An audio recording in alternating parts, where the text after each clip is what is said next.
Hey, how's it going? You are here for Heavy Art Talk, as usual. I'm your host, Lee, and I am very pleased to have Katie Müller here today. A lot of other people in the kind of like metal art scene have been sharing her work, and I immediately was really impressed with, like kind of stippling technique, attention to detail, the small scale of what she's working on, and then she has a lot of versatility as well. So she's somebody who I think is going to rise through the ranks really quickly, and just based off of other people's experiences with her and stuff, you seem like a great person to have on the show. But yeah, please join me in welcoming Katie to the stage. How you doing? Great, thanks.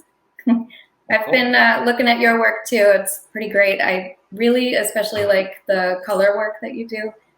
It's always like a little step up from the rest, and it just shows. It's beautiful. Appreciate it. Well, funny enough, like the last 3 or 4 months, I've been doing all like pen and ink work. But I need to get back to the watercolors. I got like a big piece mapped out that I'm excited for. But you're so good with color. Appreciate it. Yeah. So, kind of where did your art journey start? I mean, since forever. My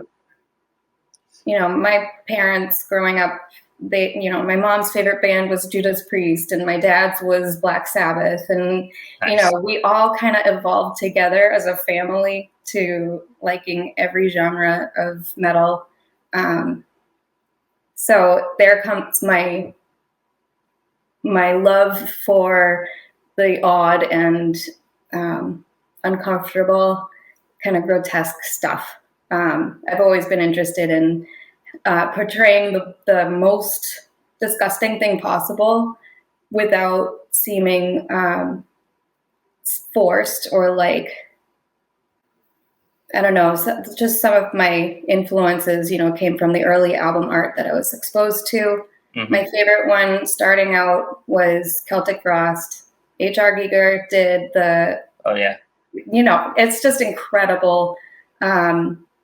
His whole body of work and how that has influenced me, from his charcoal work to just how intricate he gets in his work. I think I get a lot of my technique from that. Yeah, no, that's cool. I'm a huge Giger fan as well. I think I draw a little bit from him too, in my own way, for sure. I remember seeing I didn't watch the movie, but just seeing the action figures for Alien when I was a kid and just being blown away. I had never seen anything like it before, with the elongated head and just the scale and proportion of it. So yeah, I think he was probably the last true visionary.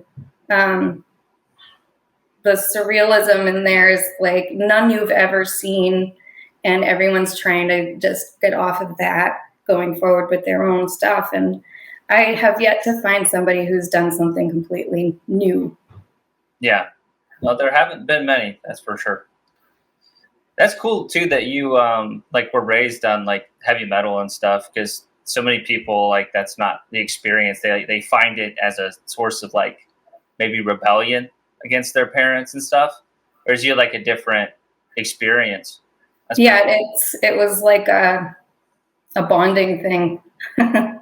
Yeah. My first heavier exposure, ministry was a staple in my middle school years, and then having heard Opeths, and the first Opeth I heard was off of their Deliverance album, and it struck a chord with me. I was like, holy shit, there's a whole new world out there of music. And high school, I was into the goth stuff, of course, nice. Tristania and Tiamat. That's really cool. I'm 32. Are you same generation, or younger, older? I'm 32 as well. Oh, perfect. Yeah. So very similar touchstones, I imagine. Opeth was huge for me as well. I remember hearing, for me it was Ghost Reveries. I remember having a iPod video and seeing the video of that. It's funny too when you look at old technology, you kind of in your current mind see it in the same resolution and quality, but if you were to actually pull out an iPod video and watch it, it would look really bad. Yeah. But, man, I thought that was such a, I don't know, leap for technology at the time, and It was like 2008. I swear it's kind of like the death of mainstream TV. You had On Demand finally came out with this streaming thing where you'd have every music video by genre. Yeah. And that's how I found most of my influences.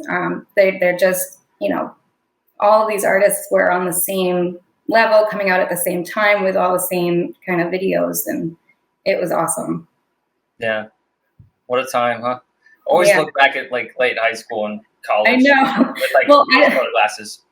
It didn't like happen so seamlessly. Like, where do you find that stuff these days? It's hard to delve in if you don't have a paid for account with like any streaming service. You're not gonna find a whole lot.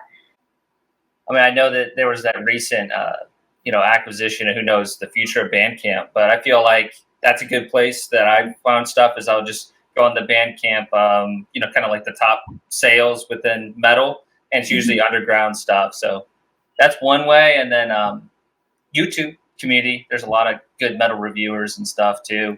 But once again, it's pretty much just metal. I'm having trouble finding good prog and indie and psychedelic music, like stuff that's everything I listen to outside of just metal. I find that's difficult to find nowadays because it's like a sea that it's hard to chart.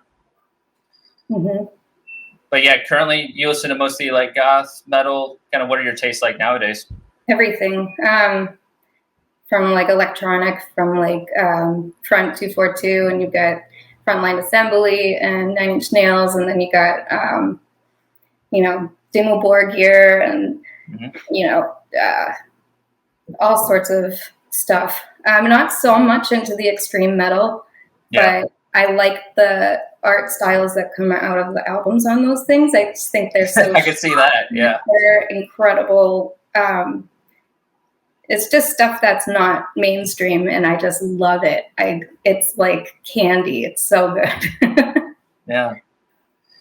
When did you think you started doing like the really like disturbing type drawings that I think have definitely turned a lot of heads, with like all the intestines and shit like that?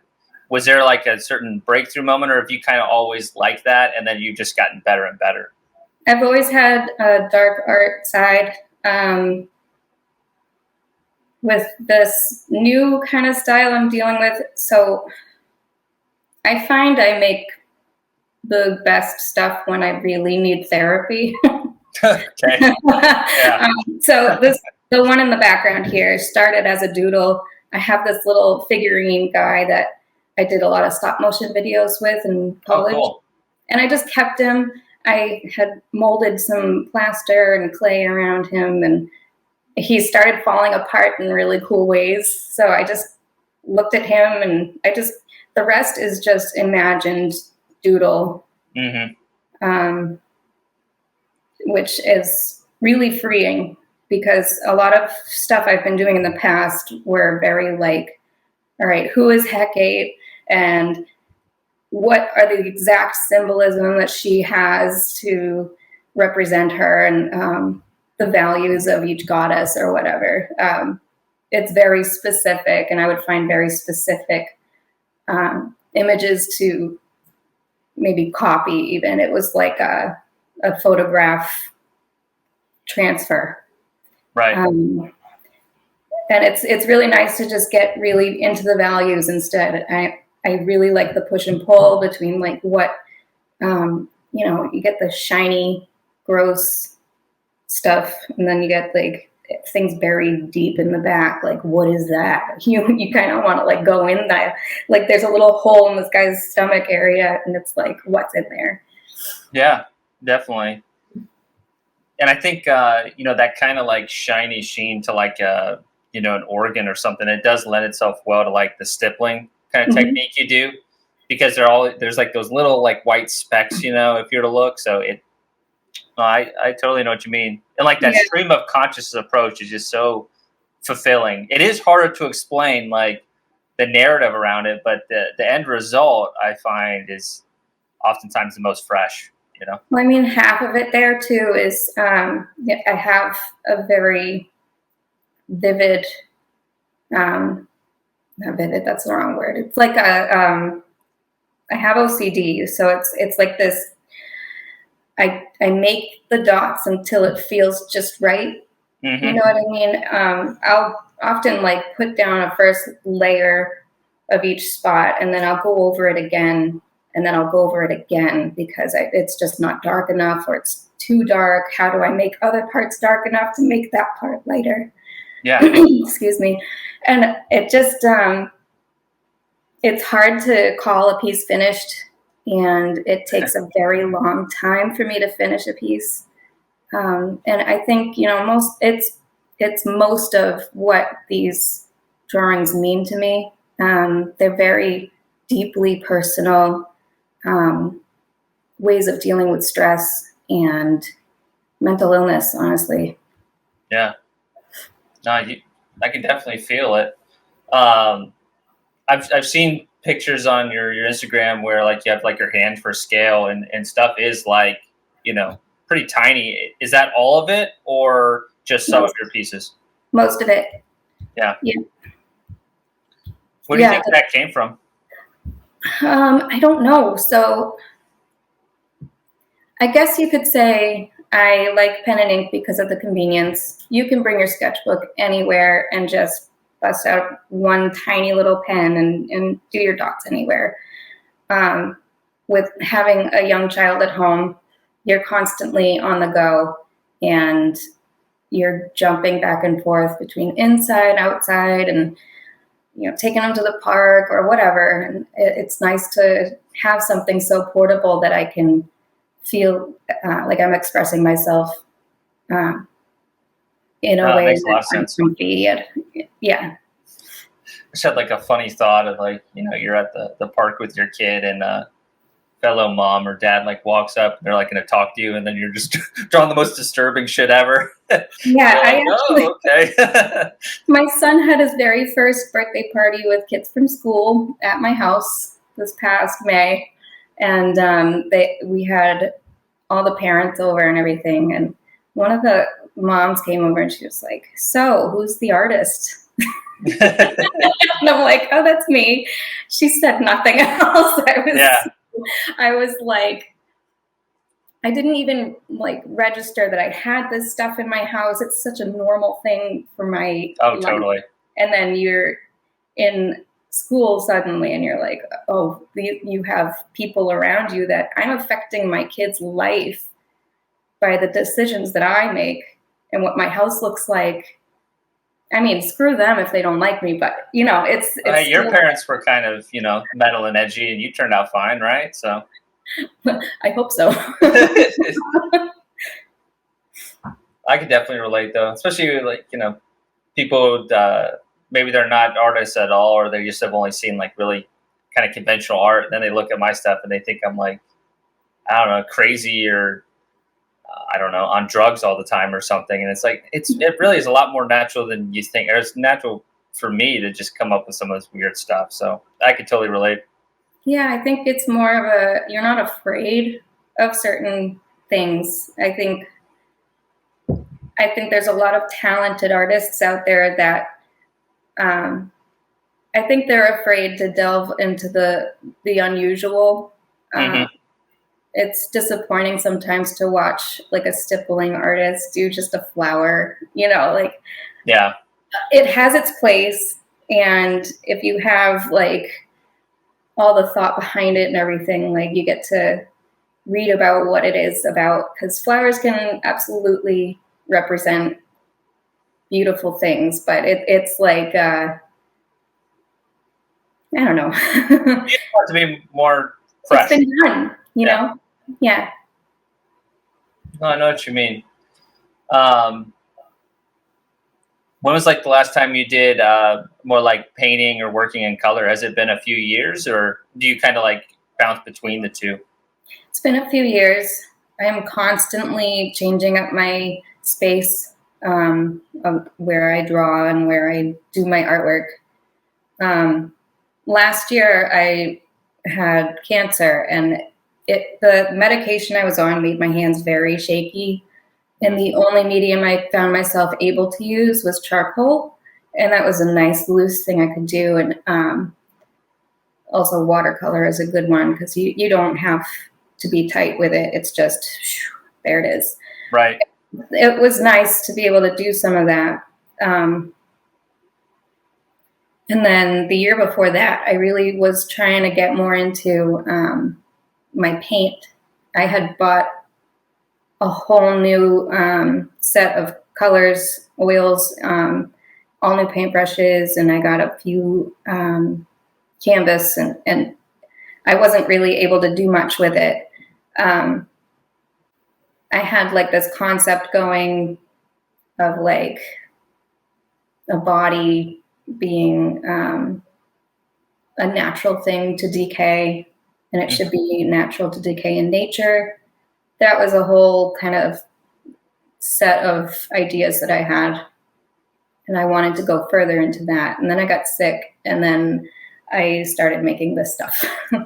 So that there is like a very clear like line where everything sparks from. But yeah, how long have you been? Like, are you currently in remission right now? Yep. My last treatment was last year on Halloween. Wow. Well, I mean, that's, there's glass half full there in the sense of like, it's been a year, Yep. But I imagine, it must be like, I can't relate. I've never had cancer, but like being our age, we're both 32, like that's just something you don't hear that often. So I imagine it was pretty, it was a big wake up call and rough. And I guess anything you want to kind of share there, I don't want to go too personal, to the internet, but it's just, it's an interesting thing that a lot of people haven't had to deal with personally, Yeah, when I was first diagnosed, I had a pain in my chest, and then it was like, all right, I should wait a couple days because I usually go right away to get things checked out because I'm just so like hyper aware of my body, and I'm like, I freak out on every little thing that happens. And this time I was like, yeah, I'm gonna wait because I always do this. I waited 3 days, and then it got really bad. My heart rate, every time I bent down, it was like my heart rate went up to 130. So I'm like, okay, well, I'm going to go to urgent care. They took an image, and he was like, yeah, I'm not going to say what this is, but you should go to the ER. I had a massive grapefruit size tumor in my chest. And they took me immediately in the hospital. I was there for a few days. They were doing biopsies and all this crap. And then I went home and I got COVID, and I got a phone call, and they said, yep, you have cancer. And I'm like sick as a dog. My kid has COVID too. So I'm just home with him being sick on top of being sick. And I couldn't start my treatment until I was, a few days past that. So it was a hot mess. And I think from there on, I was just boom, boom, boom. Every decision was made for me. I was a human pincushion. For 6 months of my life, I've been in and out of the ER after treatments, and it was nuts. I didn't have the chance to process it. And the year anniversary, like since August, I was like I was freaking out. I didn't know why. I started feeling better.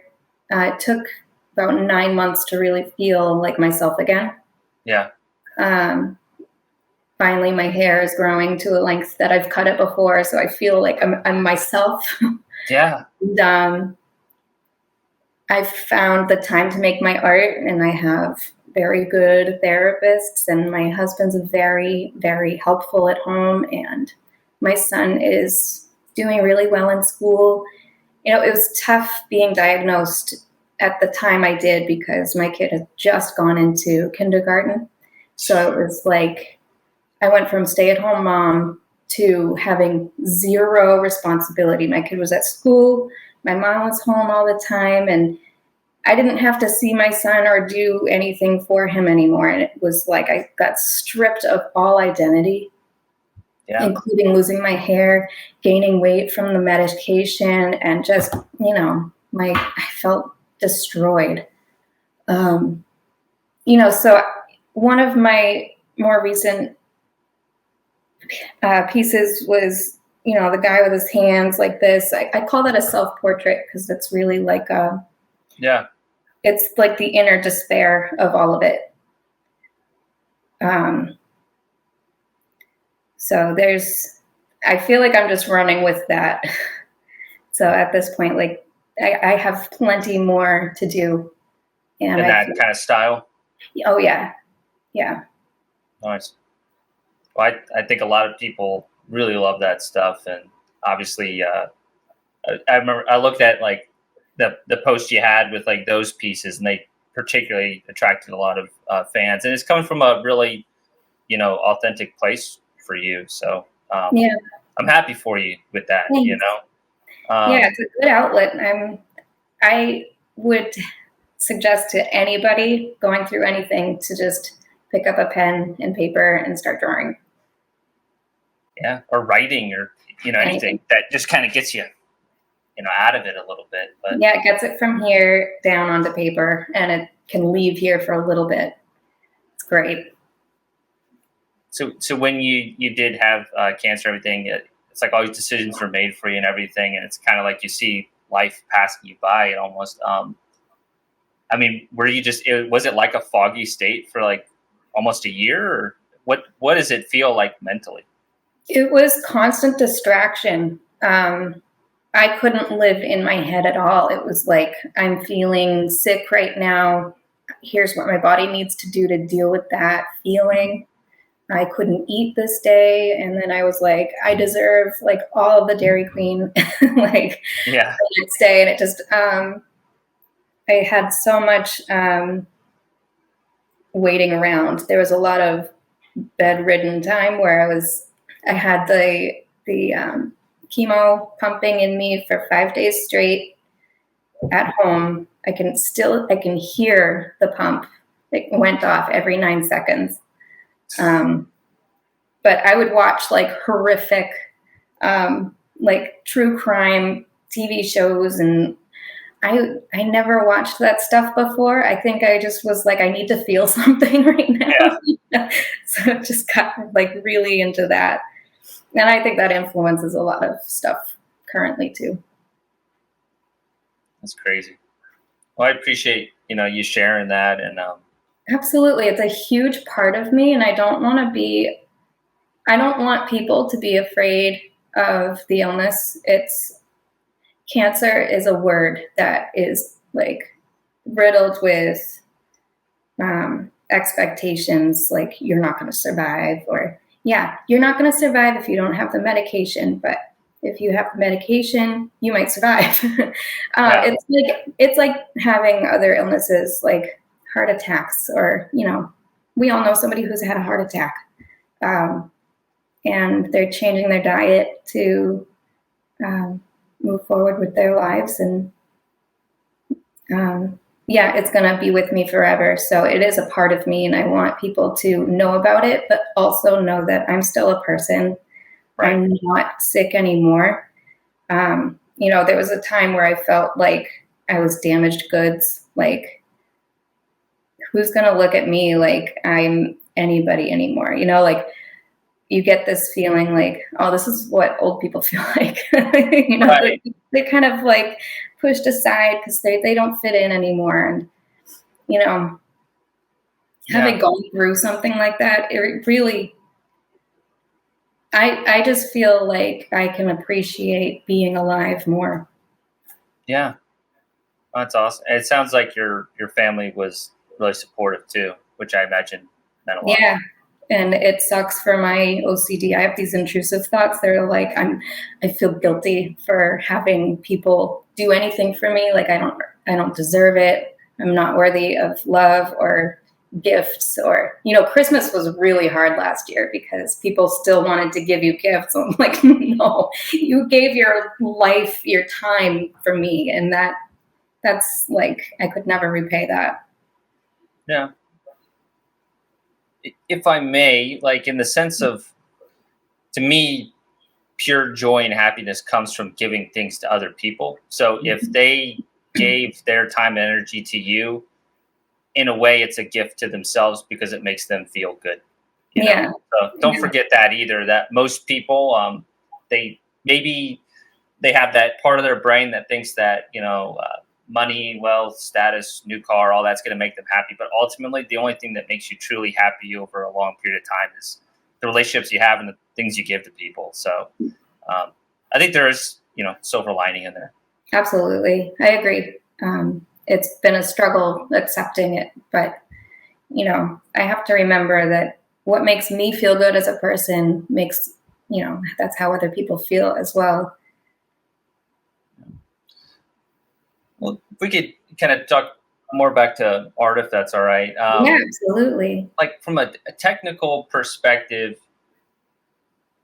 how tight do you do like a pencil before you start the stream of consciousness stippling and just like getting that, when it feels right, like how does that kind of look? So the initial drawing is just a general mapping of where an eyeball should go versus where, what kind of like I want I describe it more like a landscape. Right. It's not just a face, it's a place. And it's like a super loose pencil drawing first, and then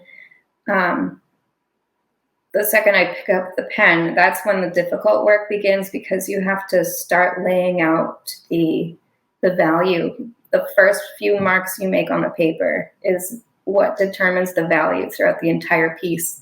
Yep. So that's the one thing with pen and ink is like, it's not that forgiving. Yeah, I can relate. But that's what I like about dot work too, is because you can lay down a few lines that are just, the first pass, and then you can decide, well, should that be darker later? That makes a lot of sense. Do you ever do like for instance, I'm working on a really big piece, and the bigger the piece, the more intimidating it is, and the more you want to like minimize what you're talking about. Yeah. So I'll take a picture, then I'll print it out, and then I'll map out like roughly where I want the shadows and values and stuff. You ever do anything kind of like that? So it kind of takes away a little bit of that risk. I only work in my sketchbook. Okay. And I have, usually if I have a drawing that I start to like, I'll just go with it and keep it going until it's finished. Yeah. I hardly work on a braver approach than me. I'm like so tedious. I have to like solve all the problems before I even pick it up, because I think a lot of it's just fear, you doubt your own ability. Yeah, for me it's like a puzzle. So like you're doing this million pieces puzzle. Yeah. No, I definitely think about it like that too, especially in the rendering stage, like what you're talking about. Mm-hmm. Is that your favorite part of the art process, the rendering, the stipple, like just kind of seeing it come together more than just like the initial, draft? Yes and no. I don't like the draft. It's not really a draft. It's just like, where am I going to put my dots now? But the dot making itself, it really depends on if I like what I'm making. I've done a couple commissions that are just like, I can't wait for this to be over. I don't have the energy to put down these dots. It doesn't feel good. So it has to work. There's a couple pieces I've been working on recently that have taken no time at all, a couple days. And then there's other pieces that just take months. I'll pick it up like one day, and then I'll put it down for a whole month, and then I'll pick it up again. Yeah. What size is your sketchbook? Is it, like pretty tiny or? 9 by 12. Okay. Yeah, that's pretty big then. Yeah, I mean, so I have this that I've been working on. It's just. Let me blow you up. Whoa. Nice. I love it. So that's the newest one I'm working on, and it's so fun. It doesn't mean anything, and it's just yucky and fun. Just release. I guess what do you think are like some lessons you've learned in art, maybe from when you were less skilled and then into where you're at now? Like, what do you think helped you improve and get better? I went to college for art. I know a lot of people would say like that's a bullshit kind of degree to have, but I completely disagree. I learned the most important things in school, and I so wish that I had a group of like-minded artists just in the area that I can just share a studio with, because that's where all my best thinking has come. You're directly influenced by everything you see and touch, and you're just near. And if you're not surrounding yourself with it, you're going to be very limited. But learning from school, so I went in there with a portfolio of having done pieces in high school that were just, the typical like fantasy world kind of drawings. And then I started learning how to do more figure art. And with my figure drawings, I was able to get very detailed into like just different content that I didn't have before. And I was able to make that still like a dark art kind of area. I had a professor come up to me and he was like, I want you to tell me the moment you started making art good. And I was so appalled because I'm like, my favorite artists make things that are, surreal. And I know he wasn't bashing surrealism or anything, but it was more like, make abstract, make something that means something. I'm like, well, it's just a bogus statement. But Right. When I left college and went to work, I started working a corporate job, and it made me tired. And I was kind of crushed by that statement by my professor. It was like, okay, so I can't draw anything without it meaning something, right? So, okay, I'll just not draw. So I had like a good 8 to 10 years of not doing any art whatsoever. I had my kid and I didn't have time then either. Now he's in school and I have a lot of time on my hands. I was sick, so I'm still getting better. I only have like a small retail job. I have a lot of time to figure this stuff out and work with it and have fun again. Nice. And I don't care, just that's my major advice is just don't worry about what other people think. It's good advice. Yeah. Well, I think too is like, it sucks that professor said something like that, because I've heard similar stories that too. But art school overall was beneficial for you. But like,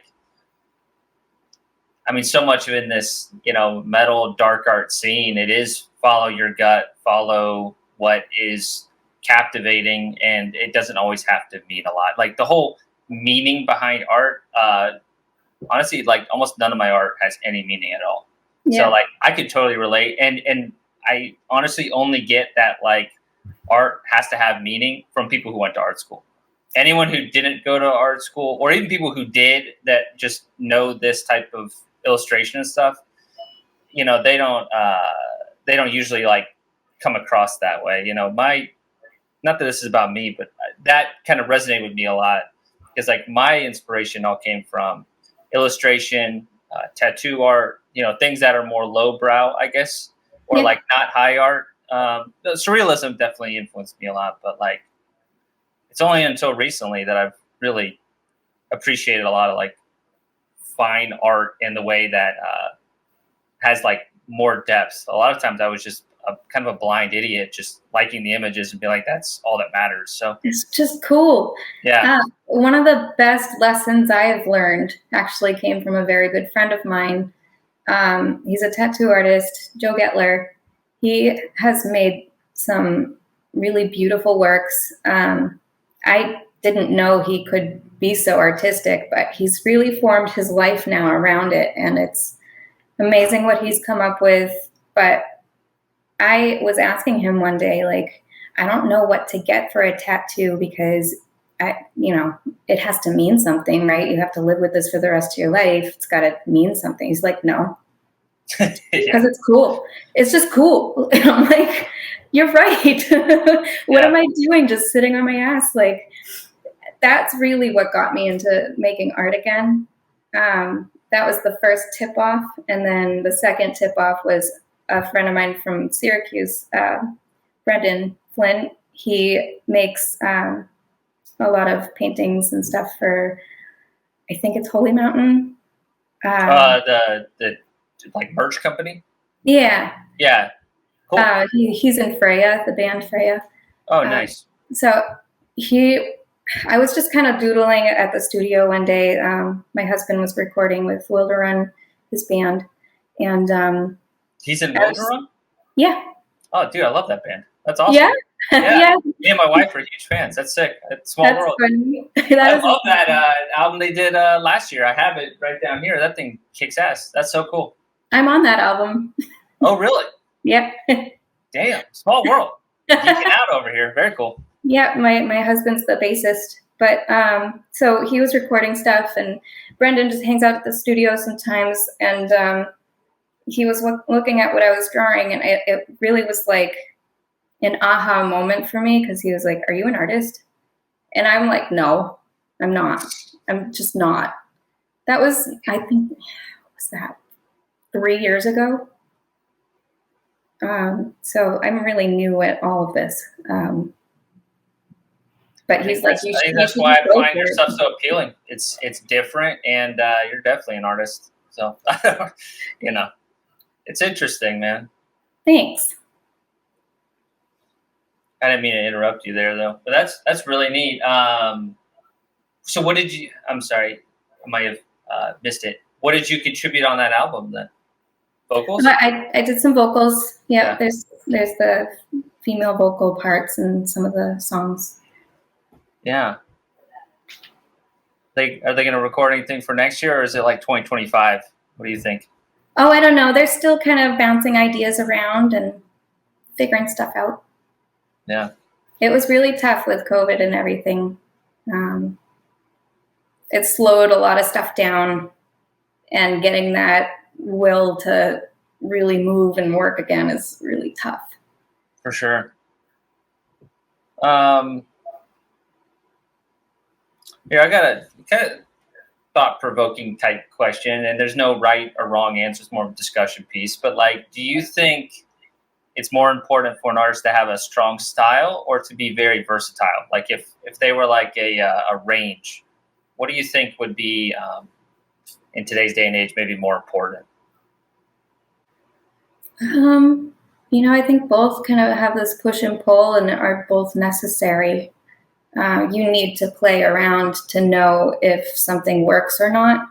Mm-hmm. And you need to push what is comfortable, but also you need to get uncomfortable, because you won't ever grow if you don't get uncomfortable. Having a style, I've kind of found mine by accident. I didn't think I ever would find my style. And I kept, I was going through all these artists' pages on Instagram, like being like, oh, I wish I could just have all these pieces done. And, but I had to keep reminding myself, I'm only a couple years in. I would send messages to successful artists like Tyler Pennington. I reached out to him just out of the blue, like, hey, how are you so successful? Like, you're such an inspiration. And you always have pieces just coming all the time. Fast for how detailed. It's incredible. It's incredible. And he really he's so nice. And he was able to kind of calm that down a little bit, be like, it takes time, especially dot work and everything. So it was like a nice boost and kept me going in the right direction. And he's been very nice to me and a very good advocate. Yeah, that's how I originally found your work, transparently, as he was sharing it. And I was like, holy shit, this is very interesting. It was the Colon Man piece. That's what first drew my head. Yeah. Tyler's a really special artist, and he is like the complete package where he seems like such a pleasure to work with. So he has the personality of like just being professional and friendly. And like what I've heard is, artists can be successful based off three things, right? And they only need to have two technically. That's what some people say.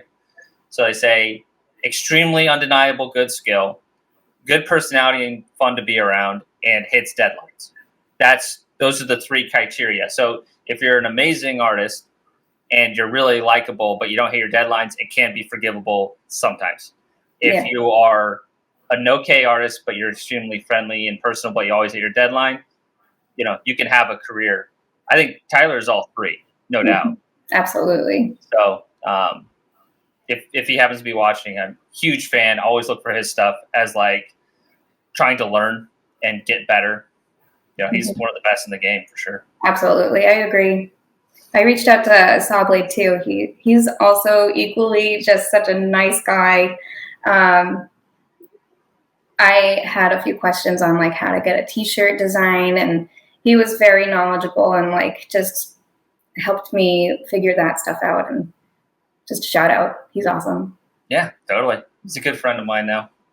But yeah, it's a cool thing because I've only been doing this channel for like a year basically now, a little under, and it's a small world. A lot of people know each other, and everyone's really friendly in general. So It's a cool space to be in.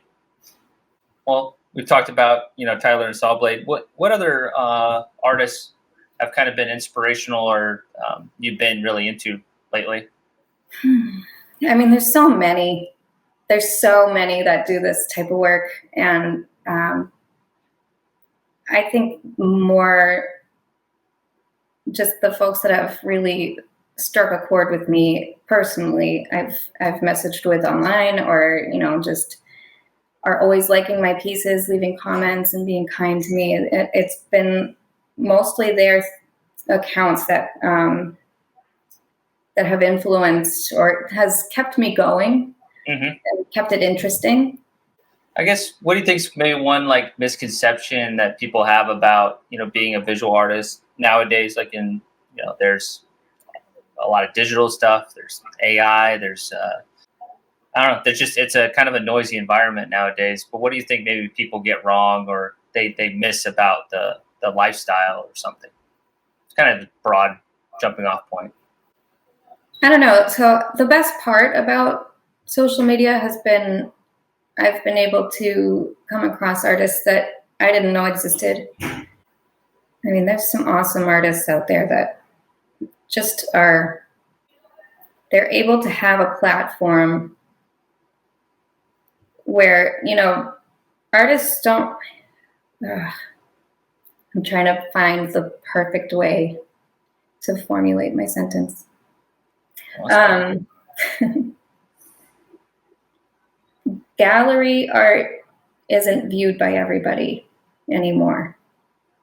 And there has to be a platform for it.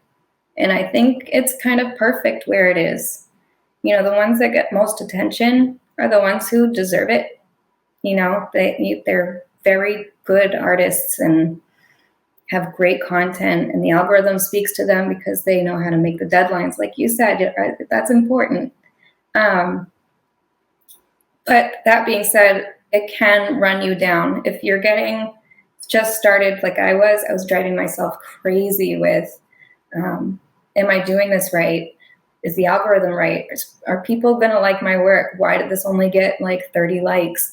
It just comes into this gross kind of feeling like where you have to keep up.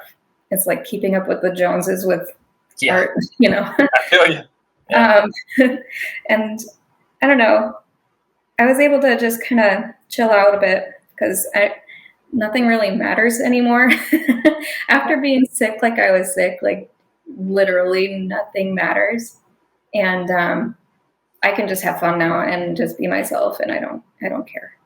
Process is important. It's arguably the most important part of having the art, the finished work. It's the time you put into it, and even if a piece takes no time at all to make, there are years of study and trial and doing well with it or not, and you find out that hard way.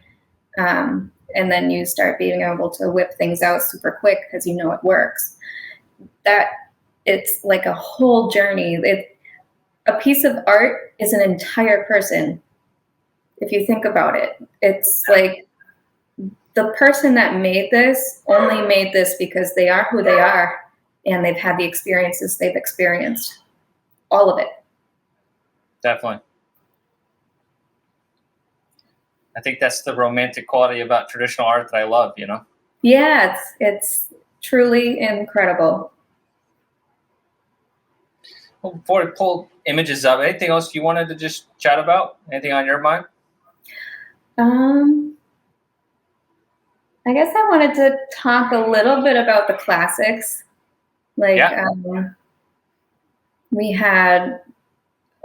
I've been through like 4 different art history classes.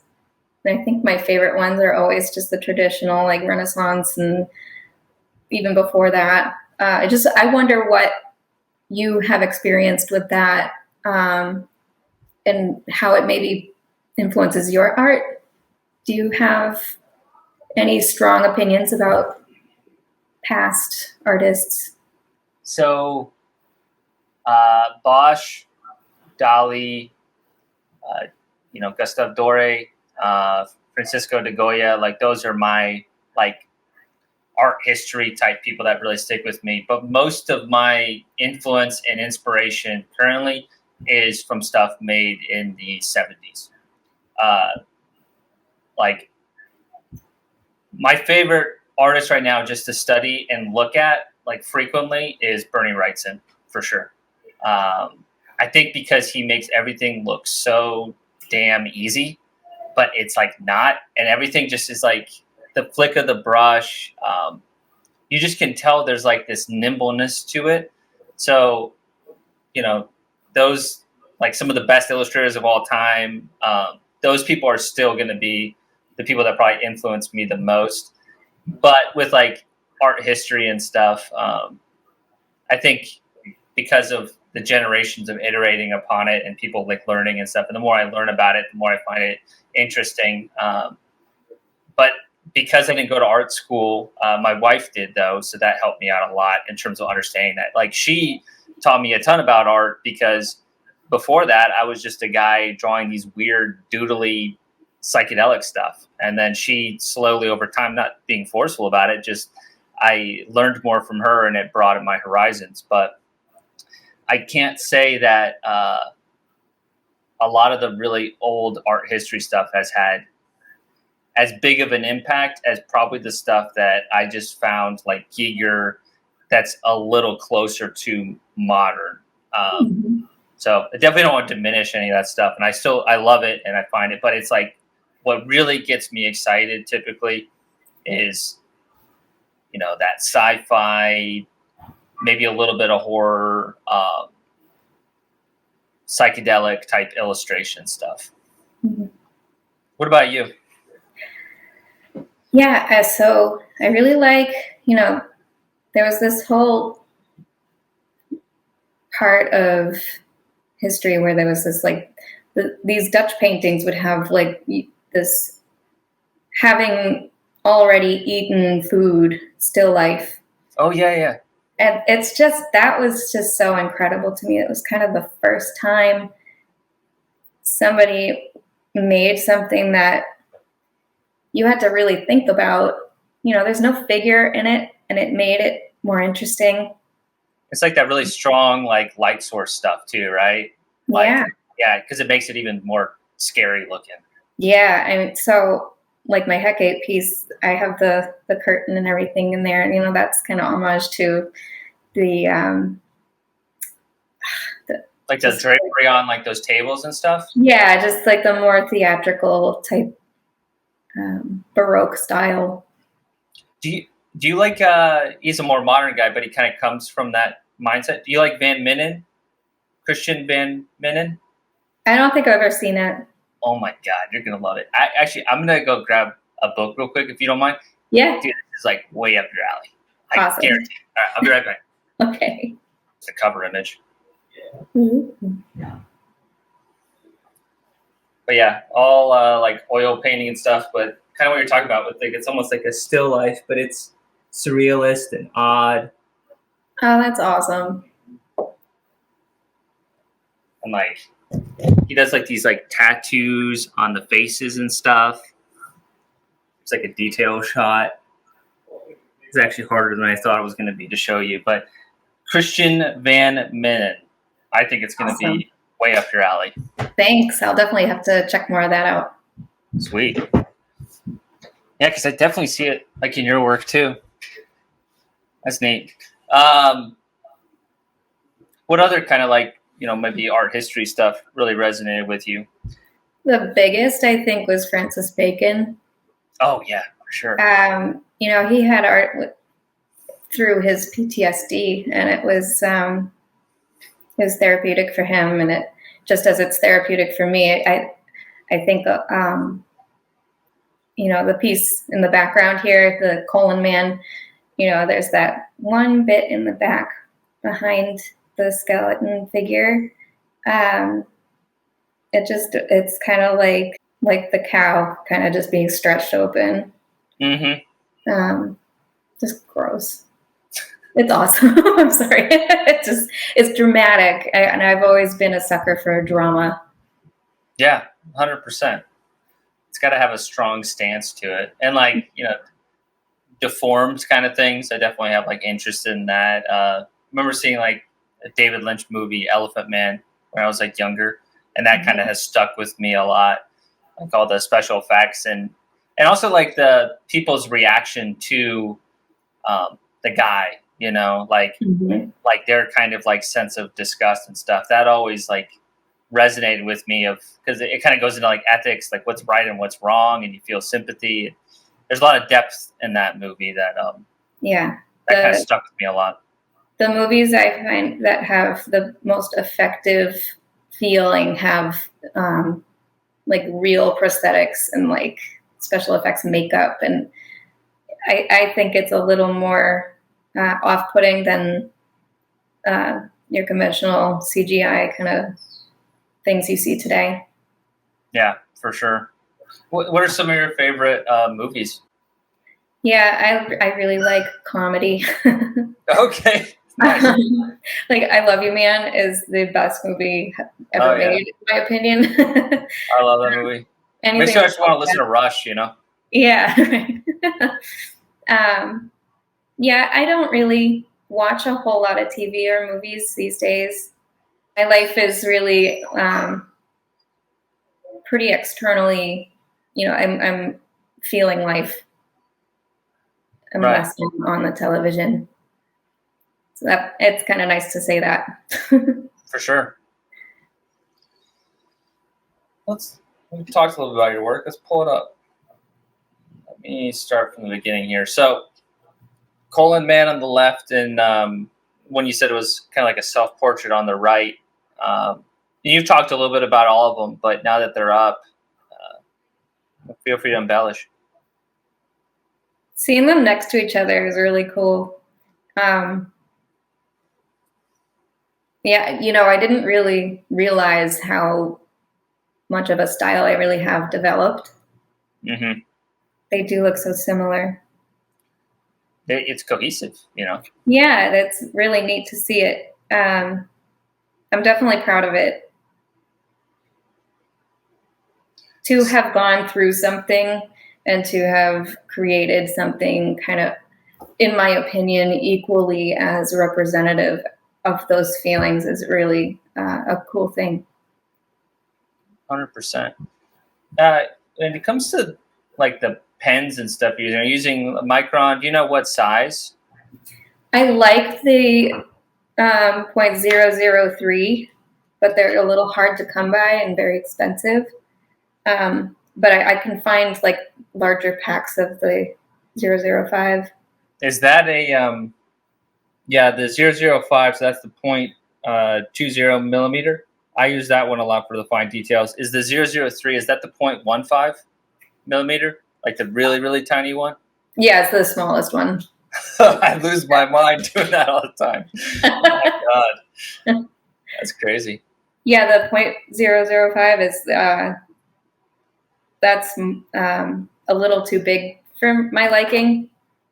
But both of these pieces have been with that size. So I think I couldn't achieve the same kind of value. I think having a thicker tip is better for the darker areas anyway. Yeah. So with the stuff that's like pure black, is that you just build up so much, or do you do any like blacking out and then you just gradiate it towards the smaller nib? It's usually built up, but if I have a spot that's clearly just going to be black, I'll just go all in, and then I'll do dots on top of that because it does layer. You can layer that ink, and it does show. It's like a textured black then, kind of, yeah, right? Yeah. Right. Yeah. You do any white highlights at the end at all? Sometimes. Yeah. The colon man there has a lot of that white added back in. The self-portrait does not have any added white. What's your method for doing the white? Like, what's the, like, so some people use like the jelly roll things. There's these that I use sometimes, the Poscas, but that's they can be kind of big sometimes. I have a jelly roll pen, but I use one of those pen and ink pen. What are those called? I don't even know. Like a nib pen? Yeah, a nib. So I would kind of roll the jelly pen onto the nib. It would dry too fast, but I find it's the only way I can get a dot that small. Yeah. So it's like every little dot, I have to roll it on dot, roll it on dot. Oh my God. It's crazy. It's really time consuming. But I find those moments at the end to be most important anyway. So I really try and be as careful as possible. Do you happen to have either one of those in your sketchbook that you could just show for scale near you? No, I left everything at home. I'm not home right now, so unfortunately I don't. Oh, no worries. Would you ever consider licensing these to like a band to use, or are they too personal and you want to keep them for yourself? I mean, they don't. I'm not attached. They're meaningful in a way to me personally, but I would absolutely let this be, for someone else to use. I receive no benefit otherwise in just keeping them. Right.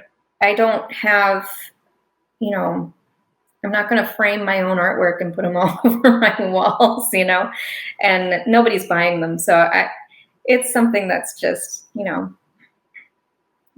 mean, I could see this on a death metal demo or even full length easily. Yeah, I mean, me too. And I probably wouldn't charge that much. Honestly, it's just fun for me to do. And I don't know. Don't sell yourself short. This would turn a lot of heads. So don't want to get ripped off either. I have a lot of friends that have actually reached out and they're like, "Oh my God, I really like your work." And I'm like, "Here, let me just give you one." Because I don't know. It's a way for me to say thank you to people.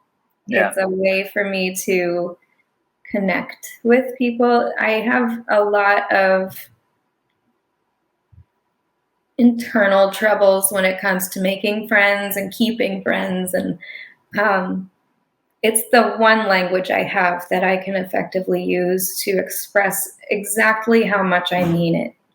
And, if there's like somebody who's going through something and they really like my work or it speaks to them and they've been a friend, like that's, something that I would absolutely just make something. I know what you mean. But yeah, I don't know. Like I do have some things on my Etsy store. I've had prints done. Two Crows Printing in Maine are incredible. If any artist is looking for an incredible print, They know what they're doing, and I will 100% advocate. Nice. I actually like my work better when it's printed by them. Oh, wow. They have this like velvet sheen. It's like when you get a new sketchbook and you don't even want to touch it because it's just all new paper. That's what it feels like somehow. It's like, I didn't wreck this. This was printed this way. It was meant for this. Here's this like awesome. It's just so awesome to see your work in a more finished. I don't know. It's just they make art out of your art. That's how I feel about their work. It's just incredible. It's fantastic. Yeah, I'm going to need to look into prints at some point. I've been very much a slacker on that. Do you know what paper they're using for the prints? They have all kinds. I use the rack paper, and they do like this matte finish on there. I find it's best for like the darker parts of the works. It's more like a velvety finish, and it makes the dark look darker. Nice. I think that's why I like it so much, is because the pen and ink during the original, the raw ink, it doesn't get it's always like shiny from a light source in the room. Right. I know what you mean. Yeah, getting that pure black that's just like printed in there, it does look nice. Makes everything pop out on top too. Mm-hmm. So I have these two up here as well. I especially love the one on the right, the way you framed it and stuff. It's very strong design, you know. Yeah, I did a few of those a couple years ago for Inktober, and it was like, I think that's when I started really finding my dot work technique. It was just doing those. And this one I did 2 years later. I finished this one this year. Nice. This summer. Yeah, those like kind of spiral outer space shapes are really interesting. Yeah, those are like a Tim Burton kind of feeling. For sure, yeah. Halloween, I think Tim Burton. So that was kind of a direct.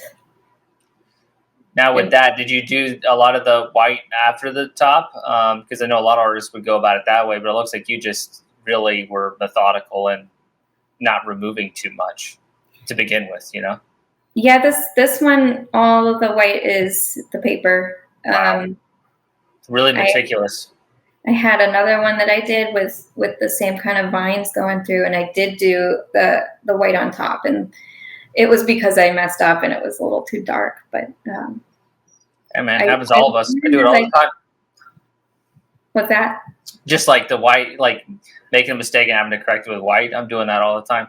Yeah, you do it a couple times and kind of know what to leave white then. Mm-hmm.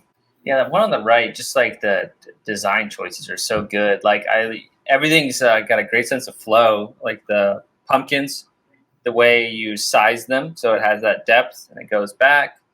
You got the kind of rim light from the moon there that's hitting the way those pumpkins do. The kind of die cut bat in the top left corner is really smart design choice, so it breaks up from being a perfect circle. Like, just really. It's one of those things it's hard to teach people good composition, but like you especially nailed it with that one. I feel like. Yeah, I look at pieces like they need a foreground, they need a middle ground, they need a background. I never thought I was very good with design. Composition and design, I think, are very different. Yeah. Like I could never design a logo. Like that's just something I'm not interested in.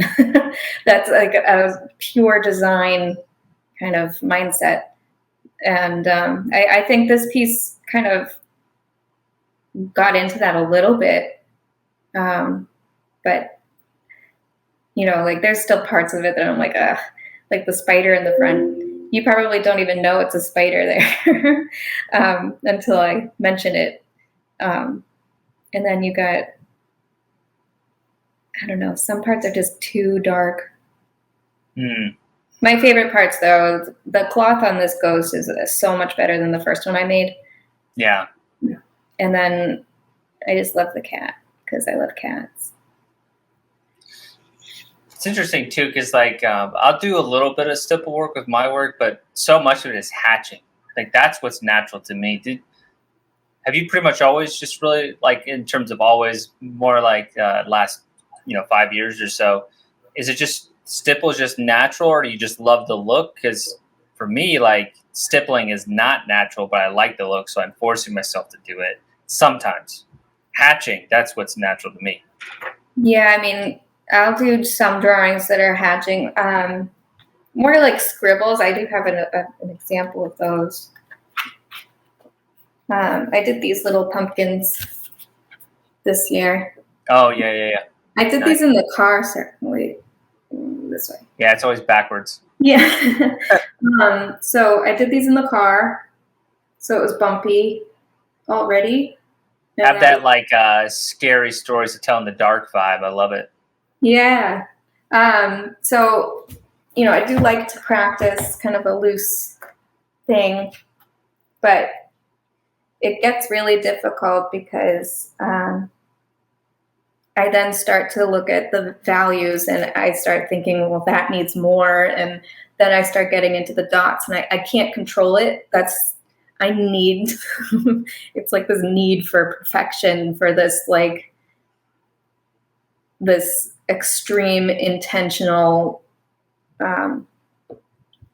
thing. I don't know. Yeah, no, that makes sense. With the dots, it's almost like kind of feels more like you're a printer in a way. Yeah, the world's slowest printer. Yeah. Yeah, pretty much. I know that, and I actually thought about that a couple of years ago when I started doing this, and I was like, what's the point if you can actually have a printer and just print something out like that? But well, it's the process. Yeah, it's the process and the end result. I mean, it's like a mindset thing with like, you're talking about, it feels like you're creating you're figuring out a puzzle or you're printing, like that's a different mindset than constructing and like working with forms, like I think that's maybe some people don't get about 2D art is like you do kind of bounce between your left brain, right brain. I don't remember which one's which, but like sometimes it feels way more mathematical and sometimes it feels very flowy and creative and like uninhibited. And like you kind of, in my opinion, you have to know where your weaknesses are and just always keep working on whichever side of the brain you need to. Because like if you want to draw something perfectly in perspective, I'm sorry, but that it's a very mathematical, precise thing if you want to get it just right. So I think some people just think art is like purely a creative thing, where I disagree. I think art needs to be creative and great art is creative, but there's a whole bunch of technical, almost mathematical stuff that you don't want it to appear that way, but is behind some of the greatest pieces of art. You don't want to make it appear that way, though. I don't know if I just went on a giant tangent, but Yeah, to talk a little bit about this, the other piece on the side there, Artemis. Mm-hmm. She's one of the first stippled drawings I've ever done. Oh, okay. So I did Hecate first, and then I thought maybe I'll do all the goddesses. But after I finished Artemis, I'm like, nope. I started doing a Venus drawing, and I was like, I can't finish this. I learned a lot from doing these, doing those constellations. Like I have Orion in there, and that was like the coolest thing I had ever done to me. It just was like, oh man, yeah, because stars are like dots anyway in the sky. Yeah. So I thought that was a really kind of realistic way to approach the night sky. But there is so much going wrong in that image. It's just everything looks pretty flat. especially in the foreground. Mm-hmm. You know, this is where I haven't perfected the values yet. I still love it though. It's one of my favorites. Yeah. No, I like it a lot too. I think, also it's not too late to like also change those values as well. Like if you still have the piece, if you wanted to come at it with like, a year after or a fresh perspective, you could. But like, it might be kind of cool. First, do you want me to? Can I say what I'm going to say? Just like maybe an idea that you could have on that one? Yeah, please critique. I love critiques. Okay, so like, I love the background. The figure is awesome. The deer is well drawn. Maybe what might be kind of cool is like if there's a stronger sense of shadow all across that side with the deer on it. So it'd be my right here.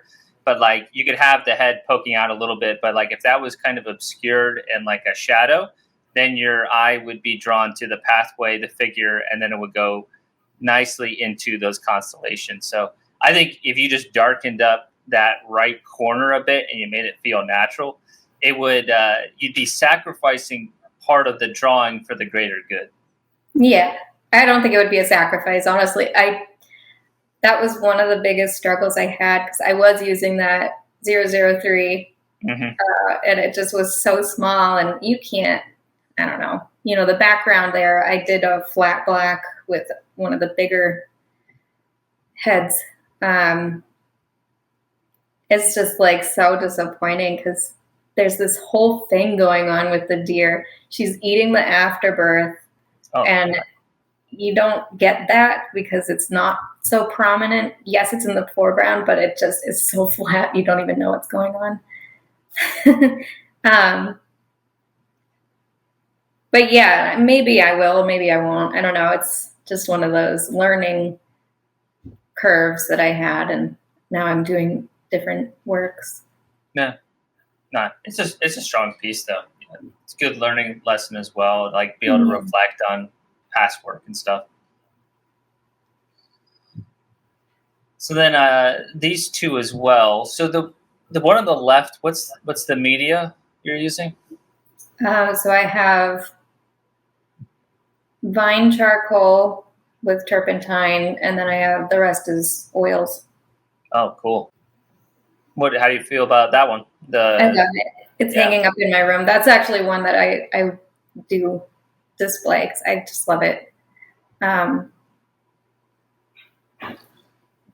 There's a lot of thinking behind that one. It's a good reminder for me. It's like memento mori kind of thing, but also a recognition that we're not doing everything we can carbon-wise if we're like being cremated or buried with pesticides and formaldehyde. I mean, it's just there's so much polluting going on there that nobody wants to touch because nobody wants to think about their morbidity.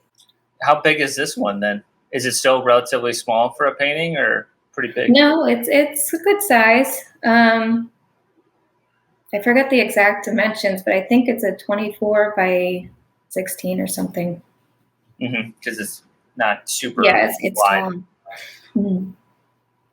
I love how you did the atmosphere's perspective and those purples with those trees in the back. I think that's so cool. Yeah, I mean, most of that was just a puzzle too. I didn't do any really pre-planning. No reference or anything? You just kind of went for it?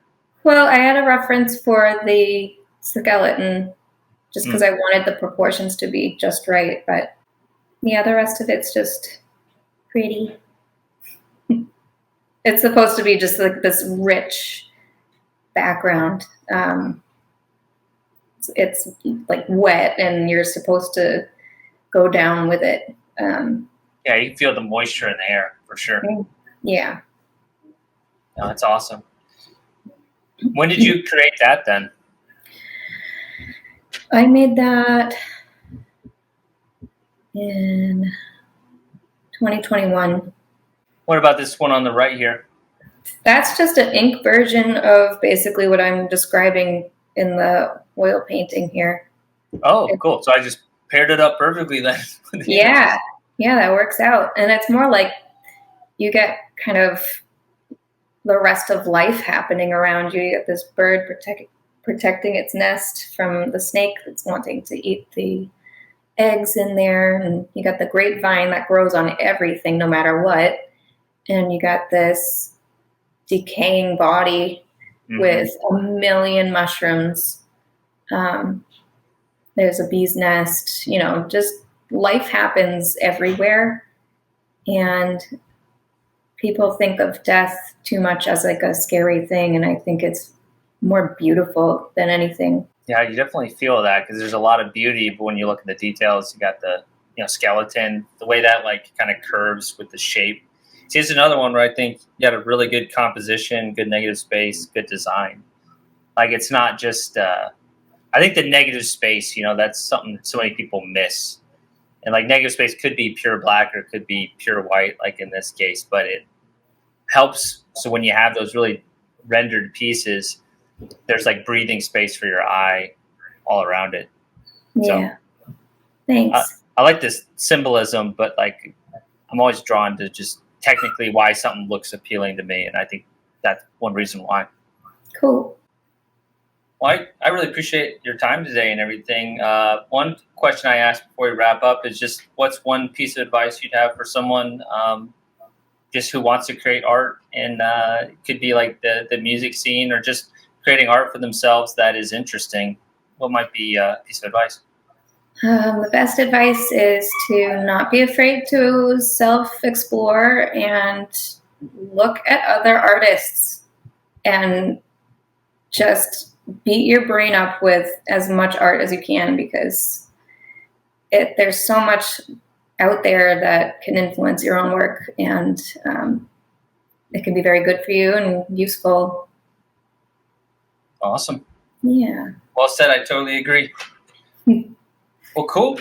All right. Anybody tuning in? Of course, we got episodes every other week. We have Katie Müller here. Please check her out on Instagram. She has an Etsy store. Dropping pens here. But yeah, until next time, thank you all. Please like and subscribe.